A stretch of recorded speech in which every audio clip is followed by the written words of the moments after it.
और शुरुआत करेंगे इस वक्त की बड़ी खबर के साथ जो कि यूपी की सियासत से जुड़ी हुई है। पीएम मोदी की आज यूपी में रैली की शुरुआत है, पहली फिजिकल रैली प्रधानमंत्री की। बिजनौर में थोड़ी ही देर बाद पीएम मोदी की रैली है। चुनाव की तारीखों के ऐलान के बाद प्रधानमंत्री की ये पहली चुनावी रैली है। वैसे उन्होंने 3 वर्चुअल रैली भी की है, लेकिन पहली बार 1000 कार्यकर्ताओं की मौजूदगी में प्रधानमंत्री का संबोधन होने जा रहा है। श्रेया जॉर्जी मेरी सहयोगी इस वक्त तमाम जानकारी के साथ जुड़ गई हैं। श्रेया, कब शुरू होगी ये रैली, क्या तैयारियां वहां देख पा रही हैं आप?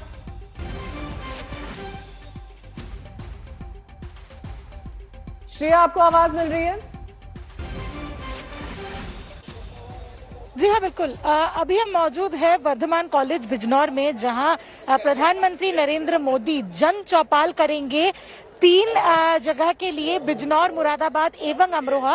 हम आपको तस्वीरें दिखाते हैं कि कैसे स्टेज सेट है और प्रधानमंत्री का इंतजार हो रहा है। 11:30 बजे का टेंटेटिव टाइम है। आप देख सकते हैं कि लोग भी जो है वो आ चुके हैं, क्योंकि ये जो सभा होने वाली थी वो 1000 सीटिंग की सभा होने वाली थी, तो लोग ऑलरेडी आ चुके हैं। कोशिश करेंगे कुछ लोगों से बात करने के लिए। इंतजार कर रहे हो प्रधानमंत्री जी की? प्रधानमंत्री जी से हमें कुछ नहीं चाहिए, हम जिले की 8 विधानसभा जीतने जा रहे हैं, उनका आशीर्वाद चाहिए। तो इस बार यूपी में भाजपा की सरकार बनने वाली है? हाँ जी, सरकार भारी मतों से आएगी, 300+ सीटें आनी है। मैं नेटौर विधानसभा से हूँ, हमारे यहाँ से विधायक ओम कुमार जी भारी मतों से जीतेंगे। जैसे कि आप देख सकते हैं कि 3 जगह अमरोहा, मुरादाबाद और बिजनौर से जो बीजेपी के कार्यकर्ता भी हैं वो भी आज मौजूद है। और ये जन चौपाल है, पहली फिजिकल रैली है, क्योंकि इसके पहले कोविड के कारण रेस्ट्रिक्शंस थे। रेस्ट्रिक्शंस कल हटने के बाद ये पहली फिजिकल रैली है, एक हाइब्रिड रैली है जो प्रधानमंत्री एड्रेस करेंगे। 11:30 बजे का टेंटेटिव टाइम है। जी, नजर बनाए रखिए श्रेया, आगे भी आपका रुख करेंगे और अपडेट्स के लिए। अब यूपी चुनाव की बात करेंगे। अखिलेश यादव और जयंत चौधरी इस वक्त काफी एक्टिव है यूपी चुनाव में। दोनों नेता बीजेपी के निशाने पर भी हैं, लेकिन अपने ऊपर हमले पर तीखा पलटवार भी कर रहे हैं।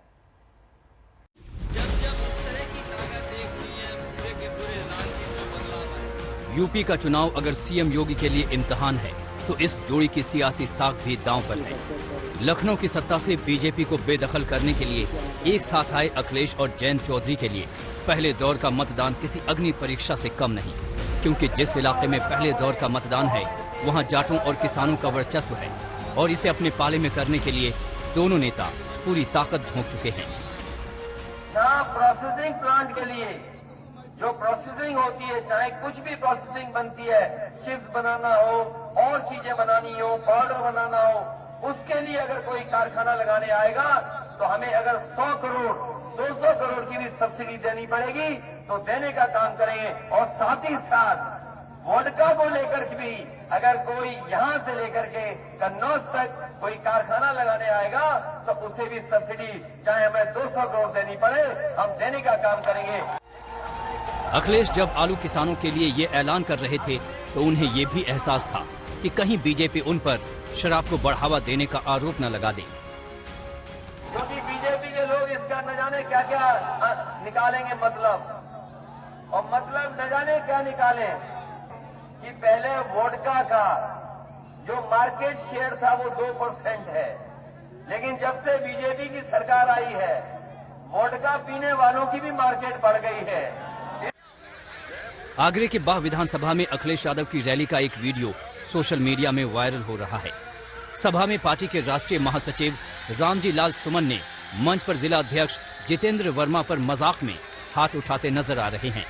वीडियो देखने से लगता है कि अपने भाषण के दौरान सुमन मंच पर मौजूद जिला अध्यक्ष जितेंद्र वर्मा और अखिलेश यादव की बातचीत से खिन्न थे। आगरा के बाद अखिलेश ने अपने चुनाव क्षेत्र करहल में भी जनसभा को संबोधित किया। सभा के बाद आज तक से एक्सक्लूसिव बातचीत में अखिलेश यादव ने योगी सरकार की कानून व्यवस्था पर निशाना साधा। और आखिरकार गुंडे, बदमाश या इस तरह के लोग जो किसी पे भी हमला कर सकते हैं वो अभी भी खुलेआम घूम रहे हैं। तो 4.5 साल आखिरकार सरकार क्या कर रही थी? और ये सरकार दावा करती है कानून व्यवस्था सबसे अच्छी है। तो कानून व्यवस्था अगर सबसे अच्छी है तो कोई राह चलते टोल पे खड़ा है उसको गोली मार रहा है, क्या कानून व्यवस्था है ये सबसे बड़ा लॉ एंड ऑर्डर का सवाल है। एक तरफ अखिलेश रैलियों में व्यस्त हैं, तो दूसरी तरफ उनकी पत्नी डिम्पल यादव मंदिरों के चक्कर लगा रही हैं। शुक्रवार को वो मिर्जापुर में मां विंध्यवासिनी के दरबार में थे, तो कल वृंदावन में बांके बिहारी के दरबार में हाजिरी लगाई। क्या मानना है आने वाले चुनाव में कितनी मजबूती से आपकी पार्टी आ रही है? मैं समझती हूँ राष्ट्रपति जी कह चुके हैं कि 400 सीटें आ रही हैं, तो बहुत मजबूती के साथ समाजवादी पार्टी और गठबंधन सरकार बनाने जा रहे हैं।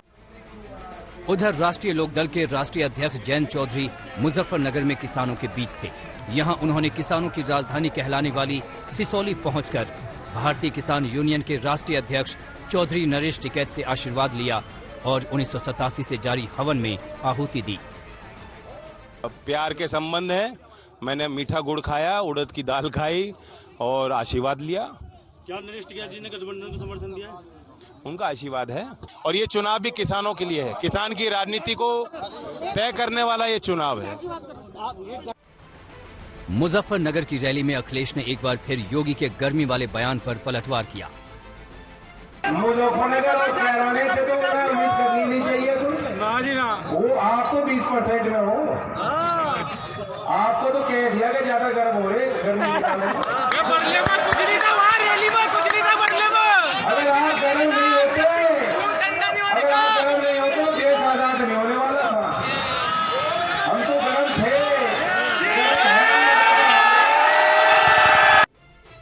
कौन होगा गरम और कौन होगा नरम, इसका फैसला तो जनता 10 फरवरी को करेगी और नतीजे 10 मार्च को आएंगे। मुजफ्फरनगर से संदीप सैनी के साथ संतोष कुमार शर्मा, करहल आज तक। आज योगी आदित्यनाथ यूपी के चुनाव प्रचार में 4 रैलियां करने वाले हैं। ये 4 रैलियां बिजनौर, मुजफ्फरनगर और मेरठ में होनी है। इससे पहले कल उन्होंने विपक्ष पर हमला बोला और अखिलेश को घेरा। समाजवादी पार्टी के नेता से पूछा, मैंने कहा भैया ये बताओ कि चलिए हमारी काम तो दिखाई दे रहे, सड़क पर, मेडिकल कॉलेज पर, विश्वविद्यालय के नाम पर सब दिखाई दे रहा है। लोगों के मकान बनाए जा रहे हैं, लोगों को कनेक्शन दिए जा रहे हैं, वृद्धावस्था पेंशन, विधवा पेंशन, दिव्यांगजन पेंशन, ये सभी है। लेकिन आपने भी कोई विकास कराया? उसने कहा हाँ कराया है। मैंने कहा कहां? उसने कहा देखिए साहब, हमारे पास विजन नहीं था, हम सड़क नहीं बना सकते थे, मेडिकल कॉलेज नहीं बना सकते थे, लेकिन हमने कब्रिस्तान की बाउंड्री वॉल बनाई है। क्या काम किया था उन्होंने? कब्रिस्तान की बाउंड्री। भाइयों बहनों, ये कब्रिस्तान की बाउंड्री बनाने वाले लोग, आज उनको बोलने की आवश्यकता है, कब्रिस्तान से ही वोट भी ले लीजिए। ये सरकार तो वो है जिसने विधानसभा में पुड़िया दिखाई और कहा कि ये आतंकवादी हमला हो सकता है, और बाद में कुछ महीनों के बाद जब जांच हुई तो उसमें लकड़ी का बुरादा निकला। तो ये भारतीय जनता पार्टी है जो कोई भी साजिश और कोई भी षड्यंत्र, कोई भी झूठ फैला सकती। भारतीय जनता पार्टी झांसा देती है, भारतीय जनता पार्टी झूठ बोलती है, भारतीय जनता पार्टी झगड़ा लगाती है। ये अखिलेश कहते थे ये तो मोदी टीका है, मैं नहीं लगाऊंगा, आप भी मत लगाइए। मित्रों, 1 महीने तक तो बोलते रहे, बाद में डर के मारे दुमक कर टीका लगा दिया उन्होंने। मगर मुझे बताओ भाइयों बहनों, बताओ अगर हम उत्तर प्रदेश वाले उनकी बातों में आते तो तीसरी लहर में हमारी जान बचती क्या? इस प्रकार के नेता जो राजनीति करने के लिए जनता की जान को जोखिम में डालते हैं, उनको उत्तर प्रदेश का मुख्यमंत्री बनने का कोई अधिकार नहीं है मित्रों, कोई अधिकार। पहले चरण से ही भारतीय जनता पार्टी का सफाया होना शुरू हो रहा है। पहले चरण से ही भारतीय जनता पार्टी की हवा खराब हो रही है और 3 आते आते भारतीय जनता पार्टी का पता नहीं लगेगा। यहां से शुरुआत हो रही है, पश्चिम से शुरुआत हो रही है। पश्चिम में भारतीय जनता पार्टी का सूरज हमेशा के लिए डूब जाएगा और करेल आते आते भारतीय जनता पार्टी का पता नहीं लगेगा। ये करेल विधानसभा में भारतीय जनता पार्टी का ऐतिहासिक हार होने जा रही है। तो उत्तर प्रदेश पहले दौर का प्रचार चरम पर है, क्योंकि महज 3 दिन बाद यानी 10 फरवरी को पश्चिमी यूपी के 58 सीटों के लिए मतदान होना है। बिजनौर में पीएम मोदी की पहली फिजिकल रैली है, तो योगी, अखिलेश और मायावती भी पश्चिमी यूपी में आज हुंकार भर रहे हैं।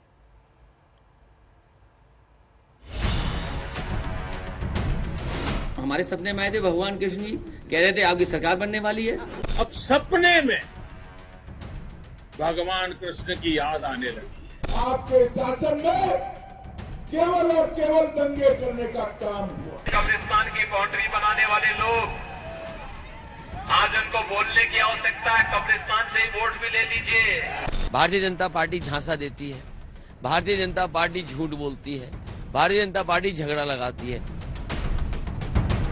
10 फरवरी को 58 सीटों का संग्राम, वोटिंग का काउंटडाउन शुरू, चरम पर प्रचार। पश्चिमी यूपी में दिग्गजों के हुंकार। 10 फरवरी अब दूर नहीं, जब 58 सीटों पर मतदान से जनता अगले 5 साल के लिए यूपी की सियासी शक्ल सूरत तय करना शुरू कर देगी। प्रचार के लिए ज्यादा वक्त नहीं बचा है, लिहाजा बीजेपी की तरफ से सबसे बड़े नेता देश के प्रधानमंत्री नरेंद्र मोदी बिजनौर में पहली फिजिकल रैली कर रहे हैं। इस हाइब्रिड रैली से 3 जिले की 18 विधानसभा सीटों पर पीएम निशाना साधेंगे, मगर उनके निशाने पर कौन रहने वाला है, इसका इशारा कल ही उन्होंने दे दिया था। रात में हमारे सपने में आए थे भगवान कृष्ण जी, कह रहे थे आपकी सरकार बनने वाली है, और एक बार नहीं आए, हर दिन आते हैं। हर दिन, कोई दिन ऐसा नहीं जिस दिन भगवान हमारे सपनों में ना आकर के कहते हो कि आपकी सरकार बनने जा रही है। आज बीजेपी को अपार समर्थन देख इन लोगों को अब सपने में भगवान कृष्ण की याद आने लगी है। और मैंने पहले भी कहा था, जो सोते रहते हैं वो सपने देखते हैं, जो जागते हैं वो संकल्प लेते हैं। असल में अखिलेश यादव बीजेपी के राज्यसभा सांसद हरनाथ सिंह यादव की उस चिट्ठी पर तंज कस रहे थे, जिसमें उन्होंने पार्टी नेतृत्व को योगी आदित्यनाथ को मथुरा से चुनाव लड़वाने की मांग की थी और कहा था कि भगवान कृष्ण ने सपने में आकर उनसे ये कहा था। खैर, योगी अब गोरखपुर से जंग लड़ रहे हैं, मगर बिजनौर की रैली से पहले पीएम मोदी ने कृष्ण का जिक्र किया तो उसी दिन डिम्पल यादव पूरे परिवार के साथ मथुरा के बांके बिहारी मंदिर पहुंची, विधि विधान से पूजा पाठ किया और अपनी पार्टी की जीत का आशीर्वाद मांगा। डिम्पल ने दावा किया कि अखिलेश 400 सीटें जीतकर सरकार बनाएंगे। ठाकुर जी से आशीर्वाद लेने आए हैं। क्या मानना है, आने वाले चुनाव में कितनी मजबूती से आपकी पार्टी आ रही है? मैं समझती हूँ राष्ट्रपति जी कह चुके हैं कि 400 सीटें आ रही हैं, तो बहुत मजबूती के साथ समाजवादी पार्टी और गठबंधन सरकार बनाने जा रहे हैं। बहरहाल बिजनौर की हाइब्रिड रैली से पीएम मोदी बिजनौर, मुरादाबाद, अमरोहा जिलों की 18 विधानसभाओं को टारगेट कर रहे हैं। इसमें 1000 लोग स्थल पर मौजूद हैं, जबकि बाकी लोग वर्चुअली जुड़ रहे हैं। रैली का प्रसारण बिजनौर से किया जा रहा है। इसके जरिए दूसरे चरण की 3 जिलों की 21 विधानसभा सीटों में वर्चुअल रैली का प्रसारण LED स्क्रीन से दिखाया जा रहा है। वहीं आपको बता दें कि पहले चरण के मतदान से पहले बीजेपी और दूसरे दलों के नेता पश्चिमी यूपी के अलग अलग जिलों में प्रचार युद्ध को आगे बढ़ा रहे हैं। सीएम योगी बिजनौर में पीएम की सभा के बाद मुजफ्फरनगर के बुढ़ाना और खतौली में रैली करेंगे। इसके बाद मेरठ में भी उनकी जनसभा है। वहीं अखिलेश यादव आज दोपहर 12 बजे सहारनपुर में प्रेस कॉन्फ्रेंस करेंगे और पार्टी कार्यकर्ताओं से मिलेंगे।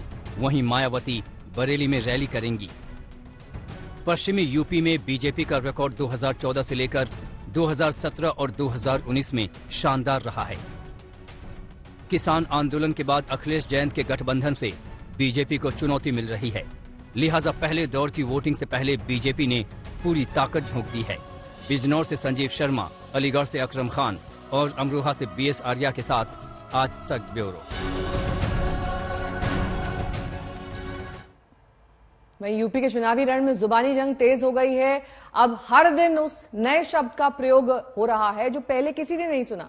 सीएम योगी ने कब्रिस्तान का जिक्र किया तो अखिलेश यादव ने वोडका की फैक्ट्री पर सब्सिडी का वादा किया। मंच पर अखिलेश के सामने एक नेता का दूसरे को तमाचा दिखाना भी चर्चा में है।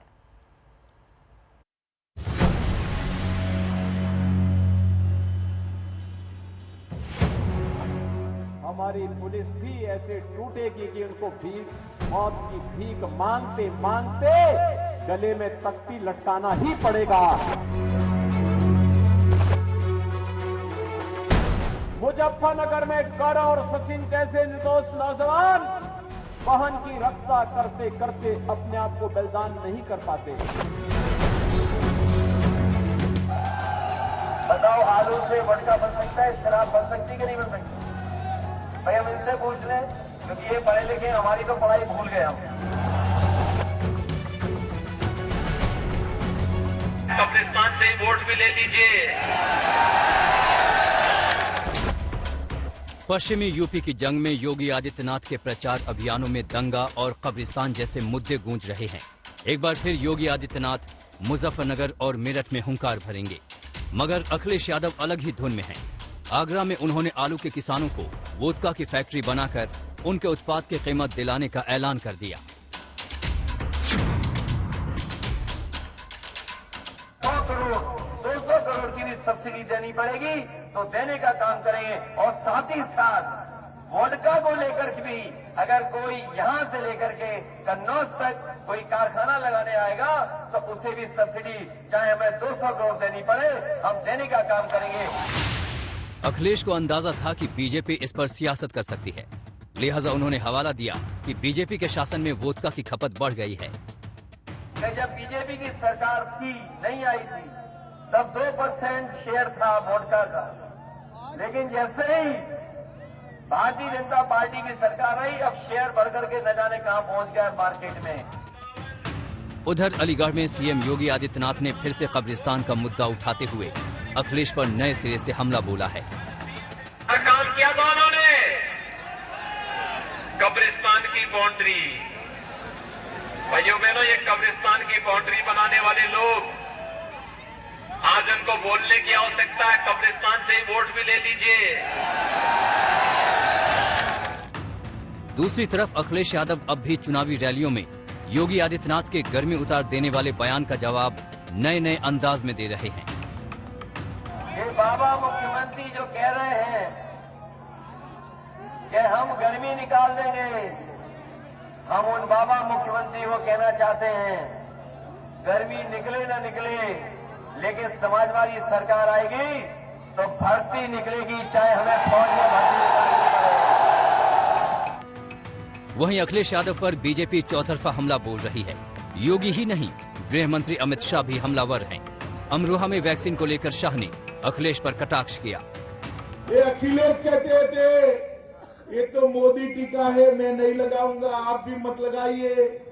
मित्रों, 1 महीने तक तो बोलते रहे, बाद में डर के मारे दुमक कर टीका लगा दिया उन्होंने। ऐसे तंज भरे बयानों के बीच चुनाव प्रचार के दौरान कुछ हल्के फुल्के पल भी सामने आ रहे हैं।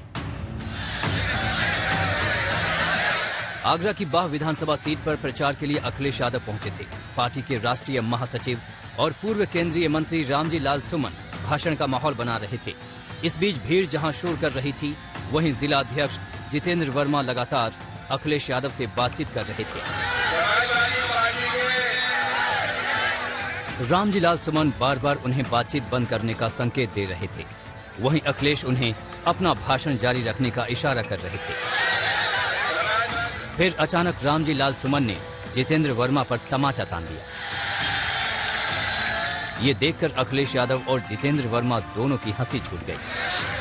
ये सब हंसी मजाक का हिस्सा था, मगर पश्चिमी यूपी की जंग किसी के लिए भी आसान नहीं है। वोटिंग से पहले जब आखिरी 3 दिन बचे हैं, तब जुबानी जंग और तेज हो गई है। अलीगढ़ से अकरम खान और आगरा से अरविंद शर्मा के साथ आज तक ब्यूरो।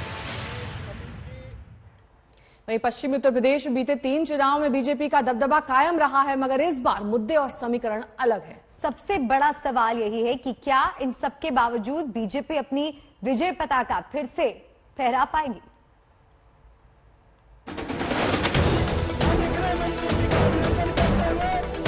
रिकॉर्ड तोड़ने की बात कर रहे हैं। अरे रिकॉर्ड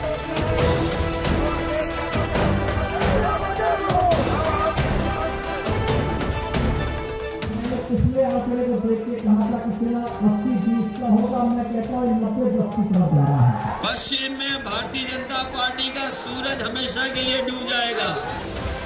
अंतिम दौर में है पहले दौर का प्रचार। पीएम मोदी, योगी आदित्यनाथ, अखिलेश जैन की जोड़ी और मायावती के साथ ही प्रियंका गांधी भी पूरा जोर लगा रही हैं। 10 फरवरी को पश्चिमी यूपी की 58 सीटों पर वोट डाले जाएंगे। शामली, मुजफ्फरनगर, बागपत, मेरठ, गाजियाबाद, गौतम बुद्ध नगर, हापुड़, बुलंदशहर अहम जिले हैं। इस बार मुकाबला दिलचस्प है क्योंकि इस बार किसी के भी पक्ष में कोई लहर नहीं चल रही है। कुछ विधानसभा सीटों को छोड़कर ज्यादातर सीटों पर कांटे की टक्कर है। सभी दल अपनी अपनी जीत का दावा कर रहे हैं, मगर वोटर के मूड को भांपना इस बार आसान नहीं है। डबल डोज ले रही है, चुनाव तक आते आते यह पहुंचेगा। मैंने पिछले आंकड़े को देख के कहा था कि चुनाव 80-20 का होगा, मैं कहता हूँ 90-10 की तरफ जा रहा है। पहले चरण से ही भारतीय जनता पार्टी की हवा खराब हो रही है और 3 आते आते भारतीय जनता पार्टी का पता नहीं लगेगा। पश्चिम से शुरुआत हो रही है। पश्चिम में भारतीय जनता पार्टी का सूरज हमेशा के लिए डूब जाएगा। मैं सारे राजनीतिक दलों से और नेताओं से आग्रह कर रही हूँ, इनकी बात करिए, जनता की बात करिए। ये चुनाव, ये चर्बी और पता नहीं गर्मी और चर्बी की बात नहीं है। इस चुनाव में और बाहुबली चुनाव में आपको भर्ती की बात करनी चाहिए। चुनावी मैदान में बीजेपी, समाजवादी आरएलडी गठबंधन, कांग्रेस और बीएसपी हैं, तो वहीं ओवैसी और चंद्रशेखर आजाद भी मैदान में हैं। मगर ये किसी न किसी का खेल बिगाड़ते दिख रहे हैं। वैसे पश्चिमी यूपी में अधिकांश सीटों पर जीत का समीकरण या तो जाट मुस्लिम गठजोड़ से बनता है या धार्मिक आधार पर वोटों के बंटने से। 2017 की बात करें तो जिन 58 सीटों पर इस दफा पहले चरण में वोट पड़ेंगे, उनमें से 53 पर बीजेपी ने जीत दर्ज की थी। एसपी और बीएसपी के खाते में 2-2 सीटें गई थीं। वहीं आरएलडी का एक उम्मीदवार जीता था, जो बाद में बीजेपी में शामिल हो गया था। इस बार किसान आंदोलन और लखीमपुर खीरी कांड जैसे मुद्दे हावी हैं, तो बीजेपी मुजफ्फरनगर दंगों और कानून व्यवस्था को बड़ा मुद्दा बनाकर वोट मांग रही है। 10 फरवरी को वोटर किन मुद्दों को अहमियत देते हैं और किन्हें खारिज करते हैं, यही 58 सीटों का भविष्य तय करेगा। आज तक ब्यूरो। आज तक HD, सबसे तेज, सबसे ज्यादा।